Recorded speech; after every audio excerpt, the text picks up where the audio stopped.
இன்னொரு செய்தியும் இருக்குது கேரளா மக்களுக்கு. அதாவது நீங்கள் திரைப்படத்தில் பார்த்து விஜய் அவர்களை பார்த்துருப்பீங்க. கேரளாவில் அவருக்கு எந்தளவுக்கு ஒரு மாசு இருக்குன்னு தெரியும்.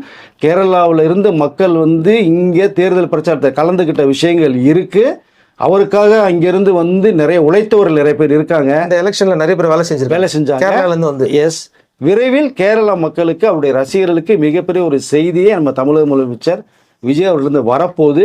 விஜய் அவர்கள் கேரள மக்கள் தான் ரசிகர்கள் இருக்காங்கன்னா, அங்கே இருக்கிற சூப்பர் ஸ்டார்களுடைய மோகன்லால் மம்முட்டி அவர்கள் கூட விஜயோட ஃபேன்ஸ். அவர்களே மம்முட்டி அவர்களோட இப்போ சொல்லியிருக்காங்க, முதலமைச்சர் மிகப்பெரிய வாழ்த்துக்களை சொல்லியிருக்காங்க. அதனால் விஜய் அவர்கள்ன்ற ஒரு தனி ஒரு கிரேஸ் கேரள மக்கள்கிட்ட இருக்குது. கேரளா இந்த நடிகர்கள் டீமே இருக்குது. கேரளாவில் தான் நீங்கள் ரசிகர்கள் இருக்கான்னு சொல்ல வர்றீங்க. நான் இன்னொன்று சொல்லிக்கிறேன், ஆந்திராவில் ரசிகர்கள் இருக்கான்னு தெரியுமா உங்களுக்கு? கர்நாடகாவில் ஆந்திராவில் இருந்து ஒருத்தர் தான் கவர்னர் மாளிகைக்கு முன்னாடி டிவியை கொடியை பிடிச்சிட்டு எங்கள் அண்ணன் எங்கள் தலைவர் விஜய் அவர்களை முதலமைச்சராக்குன்னு சொல்லி அங்கே ரோட்டில் கொஞ்சம் பயங்கரமான ஒரு சந்தோஷத்தை அவர் வெளிப்படுத்துகிற விஷயம் இருக்காது.